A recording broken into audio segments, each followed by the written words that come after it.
តមាននាងខ្ញុំស្រីនាវសូមលំអរកាយគ្រប់ជំរាបសួរទៅកាន់ប្រិមិត្តអ៊ំពុំមីងលោកតាលោកយាយដែលតែងតែតាមដានស្ដាប់រាល់ការផ្សាយរបស់ស្ថានីយ៍វិទ្យុជាតិ FM 98.50 MHz ជាទីគោរពនិងជាទីមេត្រីវិលត្រឡប់ជួបគ្នាសាជាថ្មីជាមួយនឹងព្រឹត្តិការណ៍ព័ត៌មានពេលរសៀលសម្រាប់ថ្ងៃនេះផ្ទាល់ក៏មិនខុសពីសពមួយដងយើងខ្ញុំទាំងពីររូបក៏នៅតែរំលែកជូននៅព្រឹត្តិការណ៍ព័ត៌មានសំខាន់ដើម្បីចែករំលែកទៅកាន់ប្រិយមិត្តអ៊ំពូមីងគឺជារៀងរាល់ថ្ងៃច័ន្ទដល់ថ្ងៃសុក្រ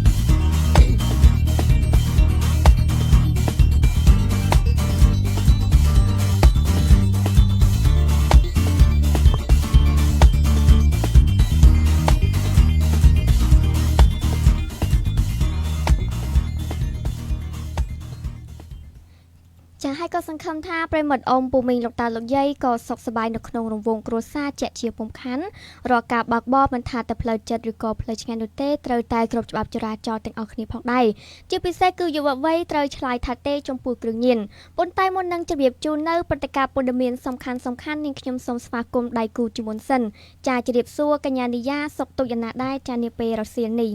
ចាជម្រាបសួរចាកញ្ញាស្រីនាងចាសម្រាប់នាងខ្ញុំគឺសុខសប្បាយជាធម្មតាចាអរគុណច្រើនចាហើយក៏ជម្រាបសួរទៅកាន់ពុកម៉ែបងប្អូនផងដែរក៏សង្ឃឹមថាពុកម៉ែបងប្អូនក៏សុខសប្បាយទាំងអស់គ្នានៅក្នុងរង្វង់គ្រួសារ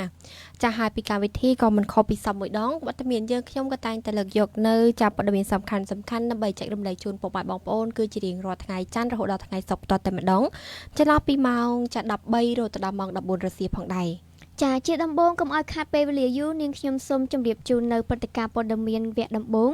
អង្គការសហប្រជាជាតិនៅតែបន្តបដិញ្ញាធ្វើការយ៉ាងជិតស្និទ្ធជាមួយនឹងរាជរដ្ឋាភិបាលកម្ពុជាតាមរយៈការគាំទ្រដល់វឌ្ឍនភាពឆ្ពោះទៅរកគោលដៅអភិវឌ្ឍប្រកបដោយចីរភាពអង្គការសហប្រជាជាតិនៅតែបន្តបដិញ្ញាធ្វើការយ៉ាងជិតស្និទ្ធជាមួយនឹងរាជរដ្ឋាភិបាលកម្ពុជានិងដៃគូពាក់ព័ន្ធដើម្បីសម្រេចលទ្ធផលជាក់ស្ដែងស្របទៅតាមសម្រាប់ប្រជាជននិងការគាំទ្រវឌ្ឍនភាពឆ្ពោះទៅរកគោលដៅអភិវឌ្ឍប្រកបដោយចីរភាពការបដិញ្ញាចិត្តបែបនេះរបស់លោកស្រីវ៉ាន់កាន់ដាអាន់ត្រេវ៉ាតំណាងប្រធានសម្របសម្រួលប្រព័ន្ធអង្គការសហប្រជាជាតិប្រចាំនៅកម្ពុជាក្នុងកិច្ចប្រជុំលើកទី1នៃគណៈកម្មាធិការដឹកនាំការងាររួមកាលពីថ្ងៃទី12ខែឧសភាឆ្នាំ2026នៅទីស្នាក់ការក្រុមប្រឹក្សាអភិវឌ្ឍកម្ពុជាអកអដែលភាគីកម្ពុជាបាននឹងដឹកនាំដោយលោកឈៀងយ៉ាណារ៉ា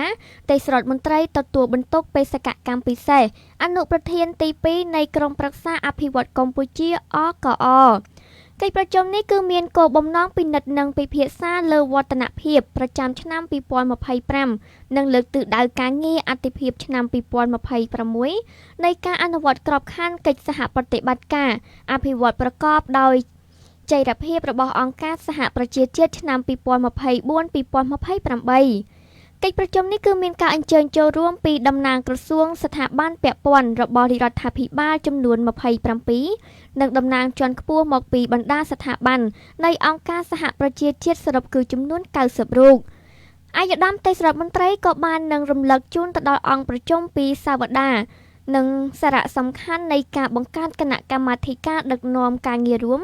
និងមានតួនាទីក្នុងការត្រួតពិនិត្យតាមដានវឌ្ឍនភាពនិងការផ្ដល់នូវអនុសាសន៍ជាមូលដ្ឋានសម្រាប់ដោះស្រាយបញ្ហាប្រឈមនានាក្នុងកំឡុងពេលនៃអង្គការ UNSDCF 2024-2028លោកទន្ទឹមនឹងនេះលោកស្រីវ៉ាន់កាន់ដាអាន់ត្រេវ៉ាក៏បាននឹងបង្ហាញពីការកោតសរសើរចំពោះការអភិវឌ្ឍយ៉ាងឆាប់រហ័សរបស់កម្ពុជាទៅលើគ្រប់វិស័យនិងការកត់ត្រារាល់ប្រសាសន៍របស់អង្គប្រជុំដើម្បីធានាការអនុវត្តផែនការអតិភិបឆ្នាំ2026ទទួលបាននូវលទ្ធផលកាន់តែល្អប្រសើរលោកស្រីក៏បាននឹងមានប្រសាសន៍បន្ថែមថាកិច្ចប្រជុំនេះ កិច្ចប្រជុំគណៈកម្មាធិការដឹកនាំការងាររួមគឺជាឱកាសដ៏សំខាន់មួយសម្រាប់ពិនិត្យឡើងវិញនៅសមិទ្ធផលដែលយើងសម្រេចបានរួមគ្នាក្នុងឆ្នាំ2025កន្លងទៅព្រមទាំងឯកភាពលើអត្ថិភាពចំនួនឆ្នាំ2026ទន្ទឹមនឹងនេះអង្គប្រជុំក៏បាននឹងអនុម័តលក្ខខណ្ឌយោងទៅតាមការងាររបស់គណៈកម្មាធិការដឹកនាំការងាររួមដែលនឹងក្លាយទៅជាយន្តការសម្រាប់ការបង្កើតប្រសិទ្ធភាពការងារសម្រាប់សម្រួលតាមរយៈការអនុវត្តក្របខណ្ឌកិច្ចសហប្រតិបត្តិការអភិវឌ្ឍប្រកបដោយចីរភាពរបស់អង្គការសហប្រជាជាតិឆ្នាំ2024-2028 អាយុត្តមទេសរដ្ឋមន្ត្រីក៏បាននឹងកោតសរសើរនិងជឿជាក់ថាកិច្ចប្រជុំលើកទី1នេះនឹងមានការចូលរួមចំណែកក្នុងការពង្រឹងការអភិវឌ្ឍក្របខ័ណ្ឌកិច្ចសហប្រតិបត្តិការអភិវឌ្ឍប្រកបដោយចីរភាពរបស់អង្គការសហប្រជាជាតិឆ្នាំ2024-2028ឲ្យកាន់តែមានប្រសិទ្ធភាពខ្ពស់ជាមួយគ្នានេះអង្គប្រជុំក៏បាននឹងវិតម្លៃខ្ពស់ចំពោះសមិទ្ធផលសម្រាប់បាននៅក្នុងឆ្នាំ2025និងការអនុវត្តក្របខ័ណ្ឌកិច្ចសហប្រតិបត្តិការអភិវឌ្ឍដោយប្រកបដោយក្របខ័ណ្ឌប្រកបដោយចីរភាពរបស់អង្គការសហប្រជាជាតិឆ្នាំ2024-2028ជាពិសេសគឺការចូលរួមពីភាគីពាក់ព័ន្ធក្នុងការជំរុញការអភិវឌ្ឍក្នុងវិស័យនិងអនុវិស័យមួយចំនួនដូចជាវិស័យសុខាភិបាលវិស័យអប់រំវិស័យបរិស្ថានវិស័យពិការភាពនិងការអភិវឌ្ឍធនធានមនុស្សនិងការលើកកម្ពស់ប្រព័ន្ធគាំពារសង្គមនិងអភិបាលកិច្ចនិងការបោះសម្អាតមីនសមិទ្ធផលទាំងអស់នេះពិតជាបាននឹងបំពេញបន្ថែមដល់កិច្ចខិតខំប្រឹងប្រែងរបស់រាជរដ្ឋាភិបាលក្នុងការជំរុញភាពកំណើនសេដ្ឋកិច្ចប្រកបដោយចីរភាពអង្គប្រជុំបាននឹងរំលេចនៅអត្ថិភាពជាយុទ្ធសាស្ត្រចំនួន3ក្នុងការអនុវត្តកិច្ចការបន្តរបស់ UNSDCF 2024-2028 រួមមានទី1ត្រូវតែបន្តពង្រឹងភាពស៊ីចង្វាក់រវាងអត្ថិភាពគោលនយោបាយនិងការអនុវត្តជាពិសេសគឺកម្រិតថ្នាក់ក្រោមជាតិដើម្បីធានាឲ្យបាននូវលទ្ធផលដែលសម្រេចបានមានប្រសិទ្ធភាពខ្ពស់និងឆ្លើយតបទៅនឹងតម្រូវការរបស់ប្រជាពលរដ្ឋទី2គឺតម្រូវការលើកកម្ពស់ប្រសិទ្ធភាពនៃការប្រើប្រាស់ហិរញ្ញប្បទានសហប្រតិបត្តិការអភិវឌ្ឍជាពិសេសគឺនៅក្នុងបរិយាបន្ននៃការបម្រែបម្រួលតថភាពហិរញ្ញវត្ថុសកលនៅក្នុងនោះរួមមានការកៀងគរហិរញ្ញប្បទានប្រកបដោយនវានុវត្តន៍និងពង្រឹងការគ្រប់គ្រងហិរញ្ញវត្ថុសាធារណៈ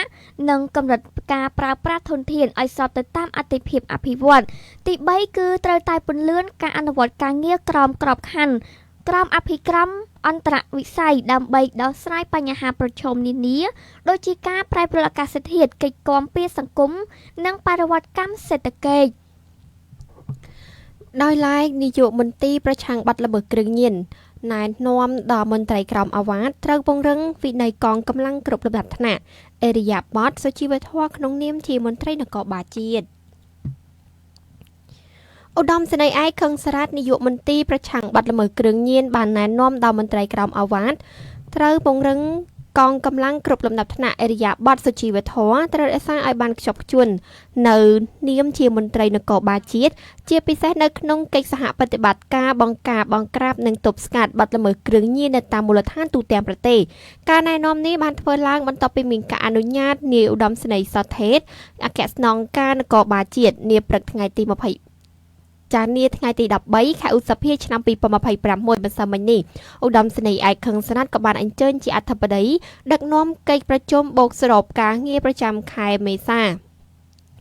និងលើកទិសដៅការងារបន្តខែឧសភារបស់មន្ត្រីប្រឆាំងបទល្មើសគ្រឿងញៀននៅអគ្គស្នងការដ្ឋាននគរបាលជាតិនៅកិច្ចប្រជុំនេះឧត្តមសេនីយ៍ឯកខឹងសារ៉ាត់បានធ្វើការកោតសរសើរនិងវិតម្លៃខ្ពស់ចំពោះថ្នាក់ដឹកនាំនិងមន្ត្រីទាំងអស់នៃមន្ត្រីប្រឆាំងបទល្មើសគ្រឿងញៀន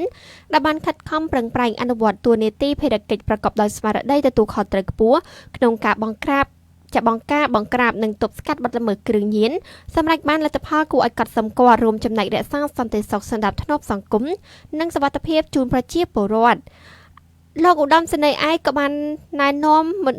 មន្ត្រីនៃមន្ទីរប្រឆាំងបទល្មើសគ្រឿងញៀនត្រូវបន្តការងារប្រចាំថ្ងៃរបស់ខ្លួនបង្កើនការស្រាវជ្រាវបង្ក្រាបបទល្មើសទៅតាមទីតាំងដូចជាក្លឹបកំសាន្តខុនដូសន្តាគារផ្ទះសំណាក់ខារ៉ាអូខេនិងតាមតំបន់មិនរៀបរយមួយចំនួនសម្ដៅលុបបំបាត់បំបន់ចែកចាយគ្រឿងញៀនទន្ទឹមនឹងនេះត្រូវពង្រឹងកិច្ចសហការជាតិនិងអន្តរជាតិក្នុងការចែករំលែកព័ត៌មាននិងប្រតិបត្តិការរួមដែលត្រូវពិនិត្យមើលលំហូរឯកសារនិងត្រូវបែងចែកការងារអតិភិបត្រូវមិនត្រូវទុកឲ្យនៅដកសល់យូរឡើយលោកឧត្តមសេនីយ៍ឯកក៏បានក្រានរំលឹកមន្ត្រីទាំងអស់ត្រូវបង្កើនការអប់រំរំលឹកដល់មន្ត្រីអនុវត្តច្បាប់នៅក្រមសីលធម៌វិជ្ជាជីវៈអនុវត្តឲ្យបានត្រឹមត្រូវតាមជំនាញនិងនីតិវិធីច្បាប់ដើម្បីលុបបំបាត់នៅភាពអវិជ្ជមាននិងបញ្ជ្រាបការរិះគន់អំពីសំណាក់ប្រជាពលរដ្ឋសម្រាប់បានលទ្ធផលល្អបន្ថែមទៀតឧត្តមសេនីយ៍ឯកខឹងសារ៉ាតក៏បានណែនាំឲ្យថ្នាក់ដឹកនាំនិងមន្ត្រីជំនាញទាំងអស់បន្តពង្រឹងការងារស៊ើបអង្កេតស្រាវជ្រាវបង្ក្រាបបទល្មើសគ្រឿងញៀនឲ្យសកម្មបន្ថែមទៀតដោយផ្ដោតលើការប្រមូលព័ត៌មានសម្ងាត់ការអនុវត្តប្រតិបត្តិការគោលដៅនិងការចូលរួមសហការជាមួយអាជ្ញាធរមូលដ្ឋានដើម្បីទប់ស្កាត់ការចែកចាយនិងប្រើប្រាស់គ្រឿងញៀននៅតាមសហគមន៍ឲ្យមានប្រសិទ្ធភាពខ្ពស់ដើម្បីរួមចំណែកអនុវត្តយុទ្ធសាស្ត្រជាតិប្រឆាំងគ្រឿងញៀននិងថែរក្សាសុខសន្តិភាពជូនសង្គមជាតិដោយឡែកព័ត៌មានជាបន្តរដ្ឋមន្ត្រីក្រសួងសុខាភិបាលបានលើកឡើងថាការមើលរំលងសារៈសំខាន់នៃភាពជាអ្នកដឹកនាំសុខភាពផ្លូវចិត្តនិងនាំឲ្យនៅមានចន្លោះប្រហោងក្នុងការរៀបចំគោលនយោបាយយុទ្ធសាស្ត្រផែនការនិងការវិនិយោគក្នុងវិស័យសុខាភិបាលឯកឧត្តមសាស្ត្រាចារ្យឈៀងរ៉ានរដ្ឋមន្ត្រីក្រសួងសុខាភិបាលនៅថ្ងៃទី13ខែឧសភាឆ្នាំ2026ក្នុងពិធីបើកវគ្គបណ្ដុះបណ្ដាលស្ដីពីភាពជាអ្នកដឹកនាំសុខភាពផ្លូវចិត្តសាធារណៈបាននឹងមានប្រសាសន៍ថាខណៈដែលពិភពលោកកំពុងតែមានការប្រឈមសុខភាពផ្លូវចិត្តដែលមិនអាចនឹកស្មានបានខណៈដែលកម្ពុជាកំពុងស្ថិតនៅក្នុងដំណាក់កាលដ៏សំខាន់នៃការអភិវឌ្ឍសង្គមសេដ្ឋកិច្ចដោយបានសម្រេចនៅវឌ្ឍនភាពនៃកំណើនសេដ្ឋកិច្ចនិងលទ្ធផលសុខភាពគួរឲ្យកត់សម្គាល់យើងក៏កំពុងតែប្រឈមមុខទៅនឹងបញ្ហាផ្លូវចិត្តកាន់តែស្មុគស្មាញឡើងដោយជាឥទ្ធិពលនៃការបម្រែបម្រួលនៃគោលនយោបាយពិភពលោកប្រកបដោយគ្រោះថ្នាក់ជាមួយគ្នានេះសម្ពាធសេដ្ឋកិច្ចការប្រែប្រួលសង្គមយ៉ាងឆាប់រហ័សក្នុងការផ្លាស់ប្តូររចនាសម្ព័ន្ធគ្រួសារសង្គមនិងសហគមន៍ការផ្លាស់ប្តូរទីលំនៅឥទ្ធិពលនៃការបម្រែបម្រួលអាកាសធាតុនិងគ្រោះអាសន្នសុខភាពសាធារណៈក៏បាននឹងកំពុងតែជាឥទ្ធិពលជាអវិជ្ជមានទៅលើសុខភាពផ្លូវចិត្តនិងអាចប៉ះពាល់ទៅដល់ការអភិវឌ្ឍជាតិព្រមទាំងការធ្វើឲ្យការអភិវឌ្ឍធ្លាក់ចុះចូលទៅក្នុងអន្ទាក់នៃភាពក្រីក្រសម្រាប់ប្រទេសកម្ពុជាព្រឹត្តិការណ៍ដ៏សោកសៅបណ្ដាលមកពីការឈ្លានពានពីប្រទេសថៃមិនត្រឹមតែប៉ះពាល់ទៅដល់សុខភាពផ្លូវចិត្តរបស់ប្រជាជនកម្ពុជានោះទេនៅតាមព្រំដែនប៉ុណ្ណោះនោះទេប៉ុន្តែធ្វើឲ្យប៉ះពាល់ទៅដល់សុខភាពផ្លូវចិត្តរបស់ប្រជាជនទូទាំងប្រទេសផងដែរឯកឧត្តមឈៀងរ៉ាក៏បាននឹងបន្តទៀតថាការយល់ដឹងស្ដីពីភាពជាអ្នកដឹកនាំសុខភាពផ្លូវចិត្តសាធារណៈគឺជាការលើកកម្ពស់សមត្ថភាពរបស់មន្ត្រីក្នុងការបម្រើមើលបញ្ហាសុខភាពផ្លូវចិត្តប្រទាក់ក្រឡានទៅនឹងវិសាលភាពហួសពីវិស័យសុខាភិបាលរួមទាំងសមត្ថភាពក្នុងការធ្វើសកម្មភាពឲ្យឆាប់ប្រកបដោយយុទ្ធសាស្ត្រដែលមិនអាចចូលរួមកាត់បន្ថយបន្ទុកនៃសេវាសុខាភិបាលលើកកម្ពស់សុខុមាលភាពប្រជាជននិងការកសាងនៅសហគមន៍ដែលមានភាពធន់ដែលនឹងប្រកបដោយផលិតភាពឯកឧត្តមរដ្ឋមន្ត្រីក៏បានបន្តទៀតថាភាពជាអ្នកដឹកនាំសុខភាពផ្លូវចិត្តសាធារណៈមិនមែនត្រឹមតែជាការគ្រប់គ្រងនិងត្រួតពិនិត្យសេវាអ្នកផ្ដល់សេវាសុខាភិបាលផ្លូវចិត្តនោះទេប៉ុន្តែគឺជាសមត្ថភាពនៃការយល់ដឹងពីប្រព័ន្ធគោលនយោបាយការកៀងគងធនធានការសម្របសម្រួលនិងការជំរុញសកម្មភាពនិងការធ្វើឲ្យមានការប្រែប្រួលជាវិជ្ជមានក្នុងសហគមន៍ដើម្បីគាំទ្រនិងធ្វើឲ្យប្រសើរឡើងនូវសុខុមាលភាពផ្លូវចិត្តហេតុផលទាំងអស់នេះហើយបានបង្ហាញយ៉ាងច្បាស់ថាភាពជាអ្នកដឹកនាំសុខភាពផ្លូវចិត្តសាធារណៈមិនមែនជាជម្រើសទេប៉ុន្តែគឺជាលក្ខខណ្ឌចាំបាច់មួយសម្រាប់ការអភិវឌ្ឍប្រព័ន្ធសុខាភិបាលមួយដែលមានលក្ខណៈគ្រប់ជ្រុងជ្រោយមើលតាមការរំលងសារអភិវឌ្ឍអ្នកដឹកនាំក្រសួងអ្នកដឹកនាំផ្លូវចិត្ត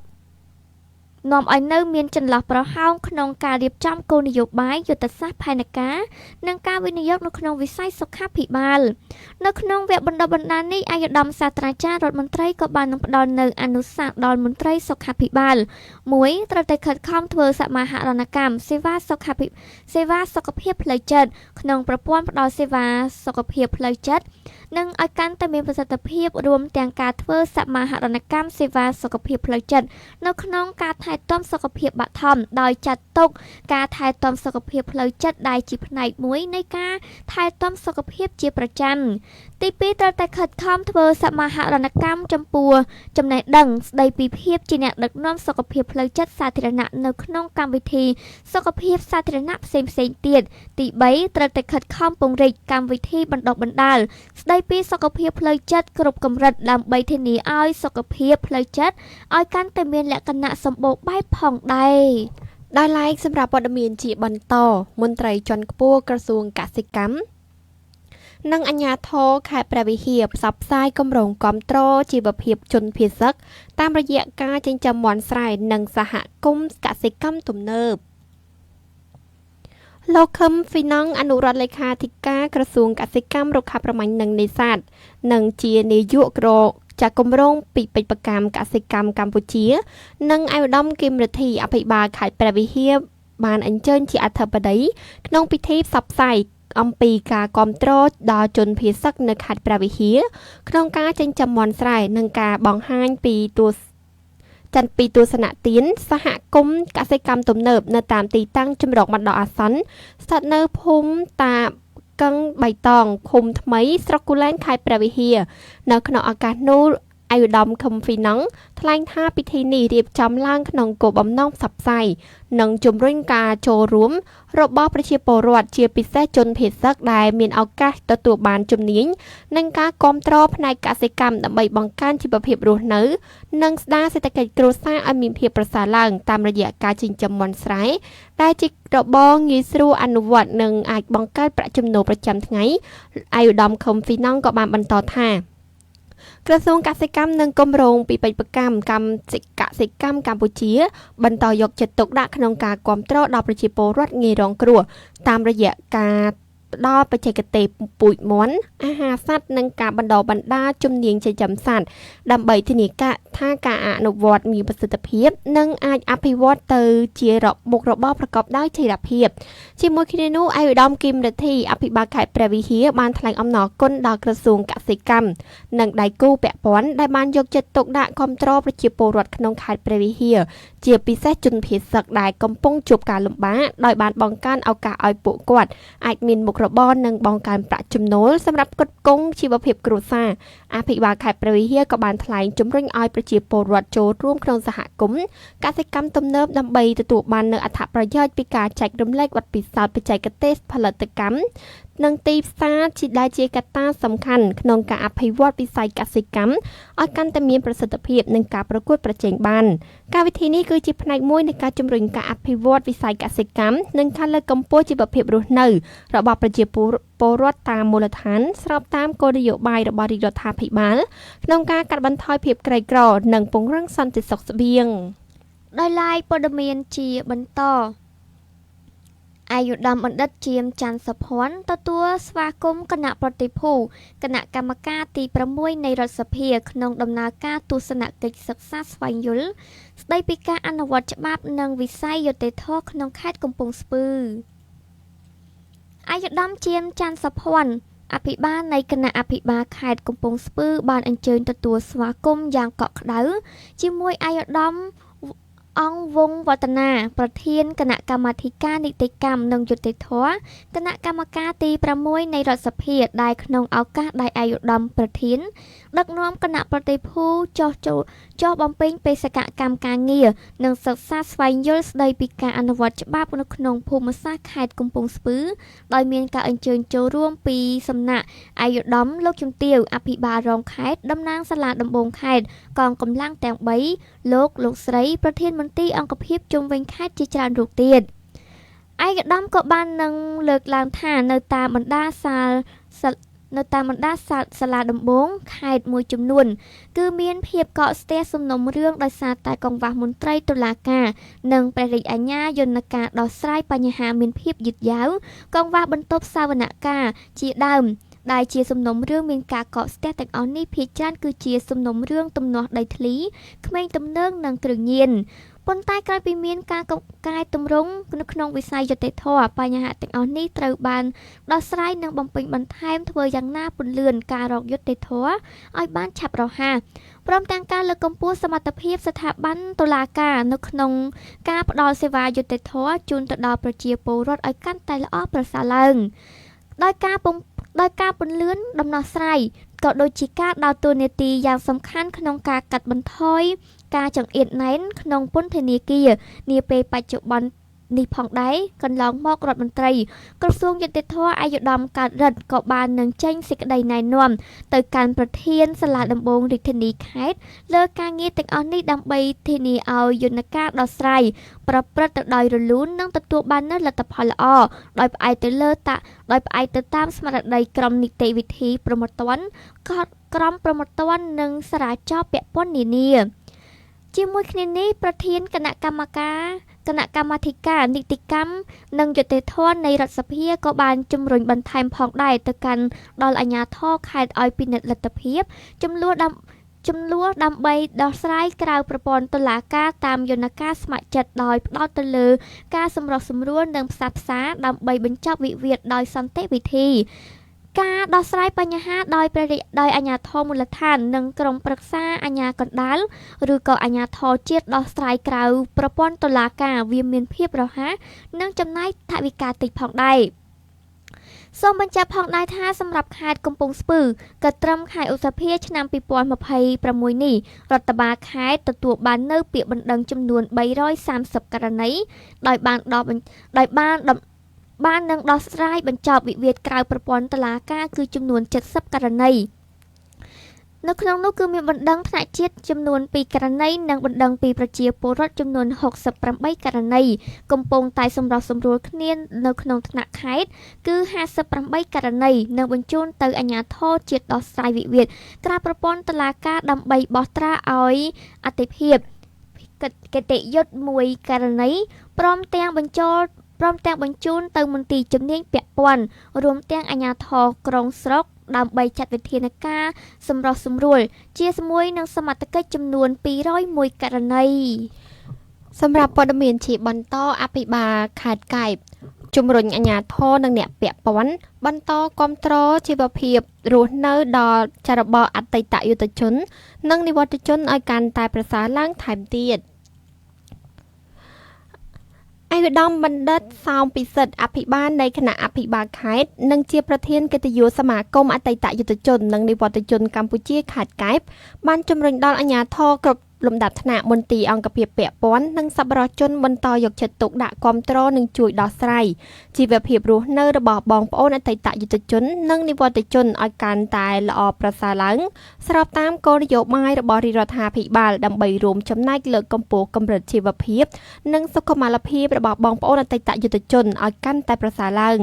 ការជំរុញបែបនេះក្នុងឱកាសឯកឧត្តមបានអញ្ជើញចូលរួមជាអធិបតីក្នុងពិធីអបអរសាទរខួបទី19ទិវាអតីតយុទ្ធជននិងនិវត្តជនកម្ពុជា12ឧសភាឆ្នាំ2026នាព្រឹកថ្ងៃទី13ខែឧសភាឆ្នាំ2026នៅសាលប្រជុំសេសសសាលាខេត្តកែបទន្ទឹមនឹងនោះឯកឧត្តមអភិបាលខេត្តក៏បានអាននៅសារលិខិតរបស់សម្ដេចមហាបវរធិបតីហ៊ុនម៉ាណែតនាយករដ្ឋមន្ត្រីនៃកម្ពុជាក្នុងឱកាសអបអរសាទរខួបលើកទី19ទិវាអតីតយុទ្ធជននិងនិវត្តជនកម្ពុជាឲ្យបានគូបញ្ជាក់អំពីការយកចិត្តទុកដាក់របស់រាជរដ្ឋាភិបាលចំពោះអតីតយុទ្ធជននិងនិវត្តជនដែលបានធ្វើពលិកម្មយ៉ាងធំធេងក្នុងបុព្វហេតុការពារជាតិនិងការកសាងសុខសន្តិភាពសម្រាប់ប្រទេសជាតិឯកឧត្តមអភិបាលខេត្តក៏បានបន្ថែមទៀតថាវីរភាពនិងការលះបង់របស់បងប្អូនអតីតយុទ្ធជនគឺជាគំរូដ៏ថ្លៃថ្លានៃស្មារតីស្នេហាជាតិនិងភាពអង់អាចក្លាហានដែលបានចូលរួមចំណែកយ៉ាងសំខាន់ក្នុងការការពារបូរណភាពទឹកដីការស្ដារនិងកសាងប្រទេសឲ្យមានសុខសន្តិភាពស្ថិរភាពនយោបាយនិងការអភិវឌ្ឍលើគ្រប់វិស័យដោយសពថ្ងៃលោកស្រី ចាគឹមចាន់នីអភិបាលរងខេត្តនិងជាអនុប្រធានសមាគមអតីតយុទ្ធជននិងនិវត្តជនកម្ពុជាខេត្តកែបបានលើកឡើងពីការយកចិត្តទុកដាក់របស់ថ្នាក់ដឹកនាំនិងស្ថាប័នពាក់ព័ន្ធក្នុងការគ្រប់គ្រងនិងដោះស្រាយជីវភាពរស់នៅរបស់បងប្អូនអតីតយុទ្ធជននិងនិវត្តជនតាមរយៈការផ្ដល់អំណោយសម្ភារៈប្រើប្រាស់និងការគាំពៀសង្គមផ្សេងៗគួររំលឹកថាពិធីខាងលើនេះមានការរៀបចំក្នុងគោលបំណង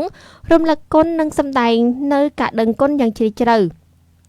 ចំពោះអតីតយុទ្ធជននិងនិវត្តជនដែលបានលះបង់សាច់ស្រស់ឈាមស្រស់និងកម្លាំងកាយចិត្តក្នុងបុព្វហេតុការពារឯករាជ្យអធិបតេយ្យភាពបូរណភាពទឹកដីនិងសុខសន្តិភាពជូនជាតិមាតុភូមិនិងប្រជាជនកម្ពុជាចាអរគុណប្រិមត្តអមពុំមីងលោកតាលោកយាយសម្រាប់បទកម្មព័ត៌មានពេលរសៀលក៏បានឈានចូលដល់នាទីសម្រាប់ផងដែរប៉ុន្តែមុននឹងសម្រាប់ជួបជាមួយនឹងម្ចាស់ឧបត្ថម្ភពីកម្មវិធីបន្តិចសិនមុននឹងនាទីយើងខ្ញុំជម្រាបជូននៅបទកម្មព័ត៌មានសំខាន់ជាបន្ត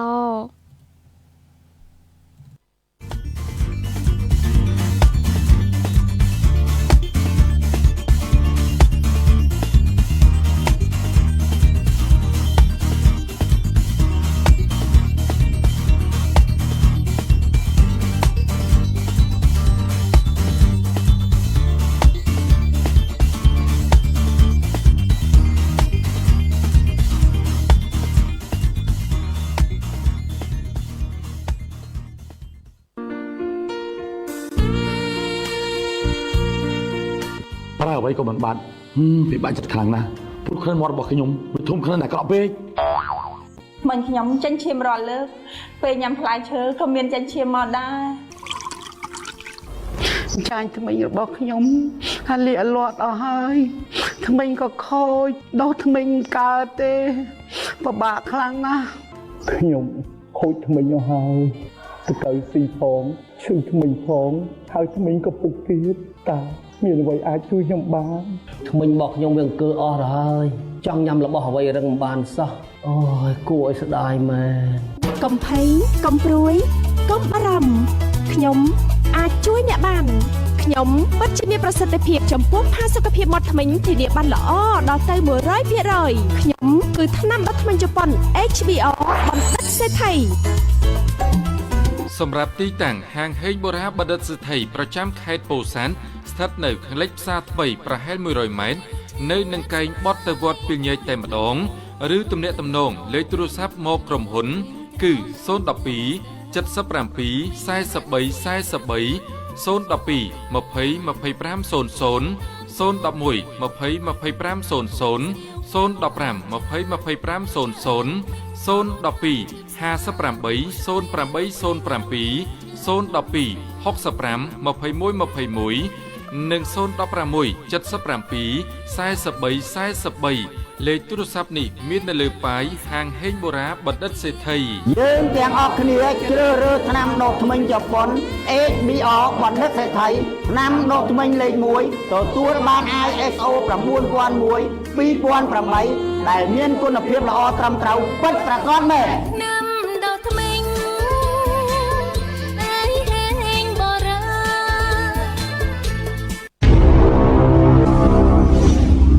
ប្រេងរិតសណ្ដែកផ្កាយគឺជាប្រេងរិតដែលមានប្រសិទ្ធភាពខ្ពស់លើសប្រេងធម្មតាពុកម៉ែបងប្អូនលោកតាលោកយាយលែងមានបញ្ហាទៀតហើយជាមួយនឹងជំងឺដូចជាចាខ្ញុំសុខសវឿនខ្ញុំនៅភូមិធាហើយដូចណាខ្ញុំបាននេះរិតបណ្ដែកផ្កាយហ្នឹងក្រុមហ៊ុនហ្នឹងវាល្អមែនខ្ញុំលាបទៅត្រូវខ្ញុំឈឺស្លាក់ដៃស្លាក់ជើងឲ្យចង់ទាំងហើមដល់ទាំងហើមមកចង់វាហើមពោះហើយខ្ញុំឈឺកករួយករួយអីនេះខ្ញុំលាបប្រេងសណ្ដែកផ្កាយហ្នឹងវាត្រូវបងប្អូនទិញដូចខ្ញុំទៅប្រើដូចខ្ញុំទៅល្អណាស់ខ្ញុំឈ្មោះសខំខ្ញុំនៅខេត្តកោះកុងខ្ញុំឈឺដៃចំណាខ្ញុំលោកអត់រួចឈឺប្រហែល3ឆ្នាំហើយលោកអីអត់រួចខ្ញុំចេះឈឺខ្ញុំទៅការក៏ឈឺដែរបានខ្ញុំទិញប្រេងសណ្ដែកផ្កាយចកែខ្ញុំលាបកញ្ចក់កក៏ខ្ញុំលាបមកក៏ខ្ញុំលាបកលាក់ដៃកលាក់ជើងខ្ញុំលាបដល់ហើយឥឡូវបាត់សូមផ្ដាំផ្ញើបងប្អូនឈឺចុកចាប់ដូចខ្ញុំអីហ្នឹងប្រើប្រេងរឹតសណ្ដែកផ្កាយទៅมันខុសបំណងទេបាទខ្ញុំឈាមខ្ញុំនៅភូមិដំបូកពោះស្រុកគោជ័យខេត្តកពតពីមុនមកវាមានអាការៈចុកចាប់តាមរាងកាយតាមសន្លាក់សាច់ដុំដៃខ្ញុំស្ដាប់អត់កើតផងណាចកេះឲ្យឈឺពេញខ្លួនប្រាណសំខាន់ឈឺតាណាខ្ញុំលាបតាណាចកេះអីហ្នឹងក៏វាបាត់ឈឺ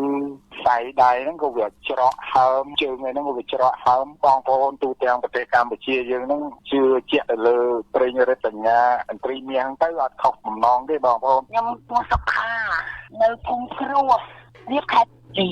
មិនដំបងល្មើសដៃល្មើសខ្លួននេះទាំងអស់ខ្ញុំអីអូយអីថ្មអីលឹងដាច់ឈាមដល់ពេលលាបប្រេងរិទ្ធស្ដេចផ្កាយយីផ្កាយមែនតែមិនយកទេព្រឹកឡើងសៀបបាត់អស់លេងតែឲ្យមួយទៀតប្រទាលស្អាតខ្ញុំចេញប្រទាលស្អាតនេះកទួលខ្ញុំលាបបាត់ទាំងអស់គ្នាល្មើសគ្នាណៃមានបងប្អូនពូមីងអ៊ំយាយតាណាក៏ដោយដែលគាត់បានឈឺល្មើសនេះក៏ឈឺតែកែឈឺខ្នងឬដងបាតប្រេងរិទ្ធស្ដេចផ្កាយគឺជា 100% សូមបញ្ជាក់ថាប្រេងរិទ្ធសណ្ដែកផ្កាយយើងខ្ញុំមានរូបផ្លែសណ្ដែកផ្កាយមួយទង និងមានរូបឥន្ទ្រីមាសនៅក្បាលប្រអប់មួយខ្លង 30000 រៀល ហើយសូមពិនិត្យឲ្យបានច្បាស់ប្រយ័ត្នប៉ះផលិតផលខុសក្រុមហ៊ុនយើងខ្ញុំមិនទទួលខុសត្រូវឡើយ សូមតាក់ទងតាមទូរស័ព្ទលេខ 446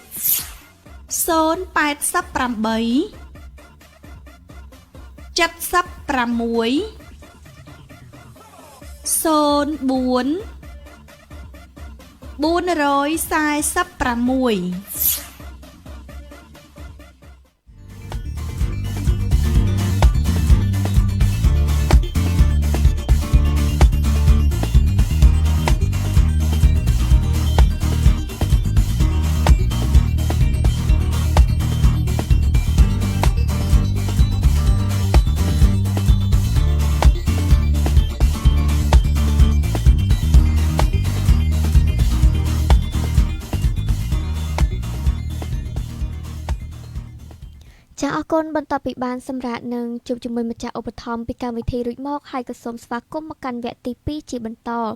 សម្រាប់វគ្គទី 2 នេះផងដែរយើងខ្ញុំទាំងពីររូបក៏នៅតែរំលែកជូននៅព្រឹត្តិការណ៍ព័ត៌មានសំខាន់ដើម្បីចែករំលែកទៅកាន់ប្រិមិត្តអ៊ំពូមីនជាបន្តកុំឲ្យខាត់ពេលវេលាយូរអត្ថបទទី 1 ក្នុងវគ្គទី 2 នេះផងដែរអាយុដំខួងស្រេងបញ្ជាឲ្យអាជ្ញាធរខណ្ឌទាំង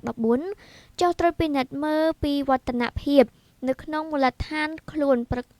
ដោយពង្រឹងបន្ថែមទៅតាមអនុក្រឹត្យលេខ 03 អាយុដំខួងស្រេងអភិបាលរាជធានីភ្នំពេញបាននឹងដាក់បទបញ្ជាឲ្យអភិបាលខណ្ឌទាំង 14 បន្តចុះតាមដានត្រួតពិនិត្យមើលលើពីវឌ្ឍនភាពក្នុងខណ្ឌរបស់ខ្លួនដោយពង្រឹងបន្ថែមនិងការអញ្ជើញម្ចាស់ទីតាំងមកផ្សព្វផ្សាយអនុក្រឹត្យលេខ 03 ដោយម្ចាស់បុរីខុនដូអាផាតមិនសន្តាគារអគារ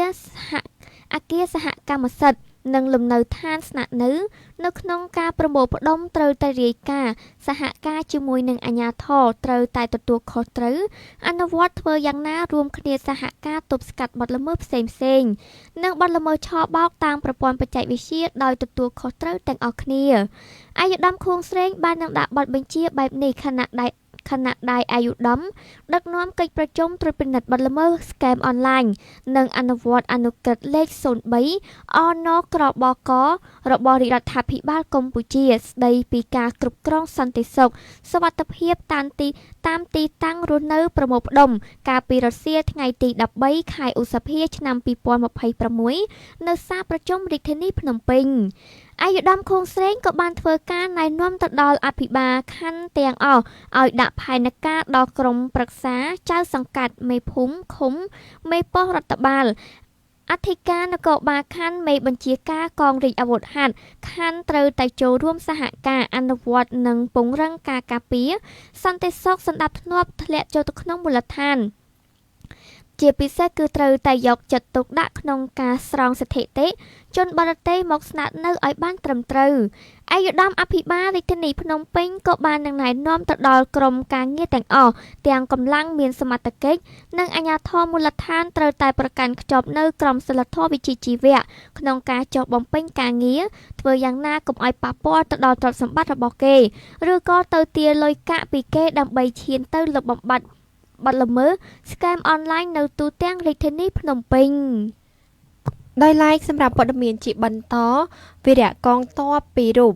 ដែលឈរជើងនៅជួរមុខទទួលអំណោយលើកទឹកចិត្តពីអភិបាលស្រុកស្ទង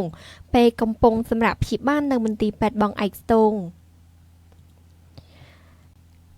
អាយុដំសាយកំឡំអភិបាលនៃគណៈអភិបាលស្រុកស្ទងនិងសហការីព្រមទាំងកងកម្លាំងទាំង3 នាល្ងាចថ្ងៃពុធទី13ខែឧសភាឆ្នាំ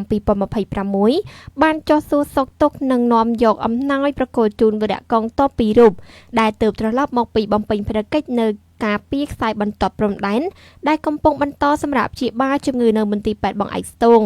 នៅក្នុងឱកាសចុះសួរសុខទុក្ខនេះអភិបាលស្រុកស្ទងបានសំណេះសំណាលសួរសុខទុក្ខនិងពីស្ថានភាពជំងឺរបស់នីតិហានទាំងពីរដោយរូបចាដោយក្តីយកចិត្តទុកដាក់លោកបានសម្ដែងការកោតសរសើរយ៉ាងជ្រាលជ្រៅចំពោះឆន្ទៈមោះមុតស្មារតី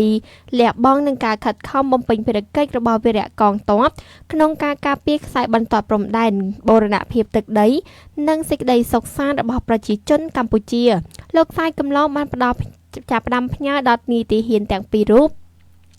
ត្រូវបន្តយកចិត្តទុកដាក់ថែរក្សាសុខភាពសម្រាប់ឲ្យបានគ្រប់គ្រាន់ស្ដាប់តាមការណែនាំរបស់គ្រូពេទ្យនិងទទួលទានឱសថឲ្យបានទៀងទាត់ដើម្បីឆាប់បានជាសះស្បើយនិងមានកម្លាំងពេញលេញឡើងវិញ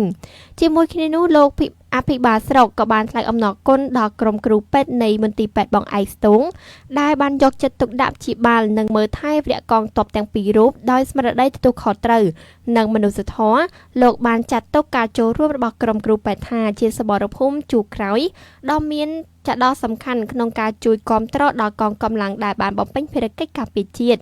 លោកក៏បានសម្ដែងនឹងការដឹងគុណយ៉ាងក្រៃលែងចំពោះវីរៈកងទ័ពទាំងអស់ដែលបានលះបង់កម្លាំងកាយចិត្តពេលវេលានិងសេចក្តីសុខផ្ទាល់ខ្លួនដើម្បីពុបហេតុការពារជាតិមាតុភូមិនិងប្រជាជនកម្ពុជាការចុះសួរសុខទុក្ខនេះគឺជាការលើកទឹកចិត្តនិងបង្ហាញពីការយកចិត្តទុកដាក់របស់អាជ្ញាធរមូលដ្ឋានចំពោះកងកម្លាំងដែលបានបំពេញភារកិច្ចជូនជាតិសូមបញ្ជាក់ថានីតិហានទាំងពីររូបដែលកំពុងសម្រាប់ជាបានរួមមានលោកអនុសេនីយ៍ត្រីតិតតិនដែលឈរជើងនៅវរសេនាតូច374នៃកងពោតូចលេខ7ភ្នំខ្មោចនិងលោកអនុសេនីយ៍ត្រីហនចាន់នីនៅផ្នែកសឹករងស្ទងនិងឈរជើងនៅទិសអានសេះអំណោយដែលអភិបាលស្រុកស្ទងនិងសហការីនាំយកទៅប្រគល់ជូនក្នុងម្នាក់រួមមានអង្ករ1បេមី1កេសទឹកសុទ្ធបរិចាទឹកបរិសុទ្ធ2កេសត្រីខ1យួរទឹកស៊ីអ៊ីវ1យួរនិងថវិកា 10,000 រៀលសកម្មភាពចុះសួរសុខទុក្ខនិងប្រគល់អំណោយនេះបានប្រព្រឹត្តទៅក្នុងបរិយាកាសកក់ក្ដៅស្និទ្ធស្នាលនិងពោពេញទៅដោយស្មារតីដឹងគុណចំពោះវីរៈកងទ័ពដែលបានលះបង់ដើម្បីការពារបូរណភាពទឹកដីនិងសុខសន្តិភាពរបស់ប្រទេសជាតិជាបន្តអភិបាលខេត្តត្បូងឃ្មុំប្រាប់អាជ្ញាធរនៅតាមមូលដ្ឋានត្រូវធ្វើយ៉ាងណាចាត់វិធានការក្តៅចំពោះក្មេងទំនើងកុំឲ្យបន្តការភ័យខ្លាចទៅដល់ប្រជាពលរដ្ឋទៀតលោកប៉ែនកុសលអភិបាលខេត្តត្បូងឃ្មុំបានឲ្យដឹងថាក្នុងឆៅមាសទី1ឆ្នាំ2026នេះសភាពការសន្តិសុខសណ្ដាប់ធ្នាប់នៅក្នុងខេត្តត្បូងឃ្មុំមានភាពល្អប្រសើរប៉ុន្តែមានការខ្វះខាតចន្លោះខ្លះក្នុងនោះគឺបញ្ហាក្មេងទំនើងនៅតែបន្តបង្កភាពវឹកវរក្នុងមូលដ្ឋានស្រុកឃុំសង្កាត់ដូចនេះលោកក៏បាននឹងណែនាំឲ្យធ្វើកិច្ចយ៉ាងណាចាត់វិធានការក្តៅនេះចំពោះក្មេងទំនើងកុំឲ្យបន្តការភ័យខ្លាចទៅដល់ប្រជាពលរដ្ឋទៀតការណែនាំនេះបានធ្វើឡើងនៅក្នុងកិច្ចប្រជុំត្រួតពិនិត្យអង្គការអនុវត្តគោលនយោបាយភូមិឃុំសង្កាត់មានសុវត្ថិភាពប្រចាំឆៅមាសទី1ឆ្នាំ2026អាយុដំអភិបាលខេត្តក៏បាននឹងមានប្រសាសន៍ថាក្មេងទំនើងនេះជាមូលហេតុដែលកើតមានគឺបណ្ដាលមកពីកត្តាជាច្រើនដូចជាកត្តាសង្គមរស់នៅកត្តាសេពគប់ខុសនិងការខ្វះខាតការអប់រំពីឪពុកម្ដាយមិនបានរៀនសូត្រមានចំណេះដឹងឬក៏ការប្រើប្រាស់សារធាតុញៀនកត្តាទាំងអស់នេះមិនត្រឹមតែបង្កឲ្យមានកត្តាទាំងអស់នេះគឺមិនត្រឹមតែបង្កឲ្យមានក្មេងទំនើងក្នុងសង្គមទេប៉ុន្តែប៉ះពាល់ទៅដល់ការអភិវឌ្ឍជាតិយោងទៅតាមយុទ្ធសាស្ត្របញ្ចកោណដំណាក់កាលទី1ផ្ដោតទៅលើធនធានមនុស្សក្នុងការអភិវឌ្ឍសង្គមគឺសំខាន់ណាស់ដូចនេះហើយបញ្ហាទាំងអស់នេះនឹងធ្វើឲ្យធនធានមនុស្សក្នុងការអភិវឌ្ឍគឺមានការធ្លាក់ចុះហើយអាចដើម្បីឆ្លើយតបបញ្ហានេះគឺអាជ្ញាធរមូលដ្ឋាននិងអ្នកពាក់ព័ន្ធទាំងអស់ត្រូវធ្វើយ៉ាងណាអប់រំណែនាំព្រមទាំងចាត់វិធានការឲ្យបានទាន់ពេលវេលាដែលពុំទាន់បានអន្តរាគមន៍នៅឡើយអាយុដំអភិបាលខេត្តក៏បាននឹងបញ្ជាក់ផងដែរថាចំពោះបញ្ហាប្រឈមនេះគឺជាវិញ្ញាសាមួយដែលភារកិច្ចរបស់គណៈ បញ្ជាការឯកភាពរដ្ឋបាលគ្រប់ថ្នាក់ត្រូវតែបន្តយកចិត្តទុកដាក់កិត្តគូដោះស្រាយឲ្យបានទាន់ពេលវេលាសម្ដៅពង្រឹងស្ថិរភាពសុវត្ថិភាពសង្គមឆ្លើយតបទៅនឹងសំណូមពររបស់ប្រជាពលរដ្ឋជាមួយគ្នានេះដែរឯកឧត្តមប៉ែនកុសលក៏បាននឹងណែនាំឲ្យមានការដោះស្រាយបញ្ហាគ្រោះថ្នាក់ចរាចរណ៍ដោយកម្លាំងសមត្ថកិច្ចត្រូវតែធ្វើការតេស្តសារធាតុញៀនឬក៏ជាតិអាល់កុលចំពោះជនបង្កគ្រោះថ្នាក់ចរាចរណ៍ហើយករណីរកឃើញលទ្ធផលវិជ្ជមានសារធាតុញៀនឬក៏ជាតិអាល់កុលត្រូវតែអនុវត្តទៅតាមវិធានការច្បាប់ដោយគ្មានការលើកលែងឡើយជាមួយគ្នានេះសូមឲ្យមានការពិនិត្យរៀបចំនិងមានប៉ុស្តិ៍ត្រួតពិនិត្យក្នុងការអនុវត្តច្បាប់ចរាចរណ៍ផ្លូវគោកដោយគណៈបញ្ជាការឯកភាពគ្រប់ថ្នាក់ត្រូវតែអប់រំណែនាំមន្ត្រីជំនាញកងកម្លាំងឲ្យអនុវត្តទូនីតិភារកិច្ចប្រកបដោយវិជ្ជាជីវៈលោកក៏បានបន្តទៀតថាការជំរុញលើកកម្ពស់ដល់កងកម្លាំងត្រូវតែសហការជាមួយនឹងប្រជាពលរដ្ឋដើម្បីផ្ដល់ការរាយការណ៍មកអាជ្ញាធរសមត្ថកិច្ចតាក់ទងការងារសន្តិសុខសណ្ដាប់ធ្នាប់អភិវឌ្ឍមូលដ្ឋាននិងសូមផ្ដល់ការសម្របសម្រួលការសម្ងាត់និងភាពងាយស្រួលជូនទៅដល់ប្រជាពលរដ្ឋដែលកំពុងតែមានការរាយការណ៍លោកក៏បាននឹងជំរុញនិងលើកទឹកចិត្តទៅដល់កងកម្លាំងមានសមត្ថកិច្ចគ្រប់ថ្នាក់ទាំងអស់ត្រូវតែបន្តពង្រឹងការផ្សព្វផ្សាយគោលនយោបាយភូមិឃុំសង្កាត់មានសុវត្ថិភាពទៅដល់មន្ត្រីរាជការស៊ីវិលកងកម្លាំងមានសមត្ថកិច្ចគ្រប់ថ្នាក់រដ្ឋបាលឃុំសង្កាត់ប្រជាពលរដ្ឋនិងអង្គការសង្គមស៊ីវិលនិងអ្នកពាក់ព័ន្ធនានាដើម្បីលើកកម្ពស់ការយល់ដឹងជាពិសេសគឺការចូលរួមក្នុងការអនុវត្តគោលនយោបាយភូមិឃុំសង្កាត់មានសុវត្ថិភាពប្រកបដោយប្រសិទ្ធភាពនិងការទទួលបាននូវលទ្ធផលកាន់តែល្អប្រសើរឡើងឯកឧត្តមសេនីយ៍តូចិននីស្នងការនៃស្នងការដ្ឋាននគរបាលខេត្តត្បូងឃ្មុំបានបញ្ជាក់ថាក្នុងឆ្នាំ2026នេះកងកម្លាំងចម្រុះនៃស្នងការដ្ឋាននគរបាលខេត្តបានបើកប្រតិបត្តិការបង្ក្រាបបទល្មើសយ៉ាងសស័កសស្រាំក្នុងនោះគឺមានការឃាត់ខ្លួនក្មេងទំនើងការបង្ហោះម៉ូតូតាមដងផ្លូវសាធារណៈមកអប់រំនិងធ្វើកិច្ចសន្យាបានបង្ក្រាបល្បែងស៊ីសងគ្រប់ប្រភេទដែលខុសច្បាប់និងបង្ក្រាបករណីរក្សាទុកនិងការប្រើប្រាស់សារធាតុញៀនឬក៏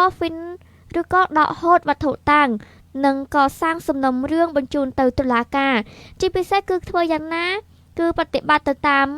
ចាច់ស្រីជាពិសេសគឺបានធ្វើបប្រតិបត្តិការក្តៅគគុកបង្ក្រាបទីតាំងប្រព្រឹត្តអំពើឧក្រិដ្ឋកម្ម online scam និងជនលួចឆ្លងដែនដែលបានស្នាក់នៅខុសច្បាប់ផងដែរដោយបានចាត់វិធានការទៅតាមនីតិវិធីច្បាប់ដោយឡែកសម្រាប់ព័ត៌មានជាបន្តកម្ពុជាទទួលជាម្ចាស់ផ្ទះរៀបចំមហាសន្និបាតអន្តរជាតិស៊ីហ្គាលើកទី35ឆ្នាំ2027នៅលើទឹកដីប្រវត្តិសាស្ត្រខេត្តសៀមរាបកម្ពុជាបានត្រៀមខ្លួនរួចជាស្រេចដើម្បីស្វាគមន៍អតីតប្រតិភូនាវាយុទ្ធជនមកពីបណ្ដាប្រទេសអាស៊ាននិងជប៉ុនបន្ទាប់ពីទទួលទង់ជ័យជាសក្ខីភាពក្នុងការធ្វើជាម្ចាស់ផ្ទះរៀបចំមហាសន្និបាតអន្តរជាតិនៃកម្មវិធីនាវាយុវជនអាស៊ីអាគ្នេយ៍និងជប៉ុនលើកទី35ដែលនឹងប្រព្រឹត្តទៅនៅថ្ងៃទីចាប់ពីថ្ងៃទី30ខែមេសារហូតដល់ថ្ងៃទី4ខែឧសភាឆ្នាំ2027នៅខេត្តសៀមរាបព្រះរាជាណាចក្រកម្ពុជាពិធីប្រគល់និងទទួលទង់ជ័យនេះរៀបចំជាឱកាសមហាសន្និបាតអន្តរជាតិលើកទី34នៅរដ្ឋធានីវិងច័ន្ទនិងខេត្តវាំងរៀងសាធារណរដ្ឋប្រជាណាមិត្តឡាវកាលពីថ្ងៃទី7ដល់ថ្ងៃទី11ខែឧសភាឆ្នាំ2026ដោយគណៈប្រតិភូកម្ពុជាដឹកនាំដោយលោកស្រីស្រួយសុជាតិអគ្គនាយកនៃអគ្គនាយកដ្ឋានយុវជននិងជាប្រធានប្រតិភូកម្ពុជាព្រមទាំងកញ្ញាអឹមរចនាប្រធានសមាគម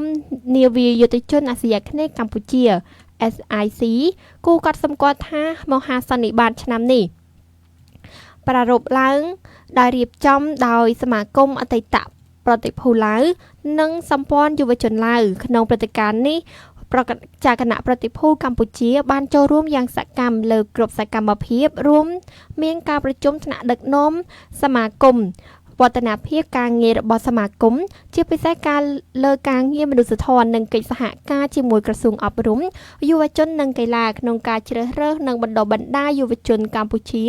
ឲ្យក្លាយជាទូ ចាសុឆន្ទៈដ៏មានសមត្ថភាព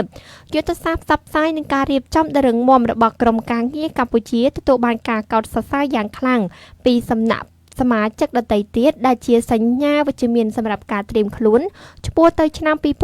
2027ក្នុងពិធីទទួលទង់ជ័យស៊ីកាពីម្ចាស់ផ្ទះឡាវកាលពីយប់ថ្ងៃទី10ខែឧសភាឆ្នាំ2026កញ្ញាអឹមរចនាប្រធានសមាគមនាវាយុវជនអាស៊ីអាគ្នេយ៍កម្ពុជាបានបង្ហាញពីការបដិញ្ញាចិត្តនិងការទទួលខុសត្រូវដ៏ខ្ពង់ខ្ពស់ក្នុងការបន្តបេសកកម្មពង្រឹងបណ្ដាញអតីតប្រតិភូយុវជនជាង 13,500 នាក់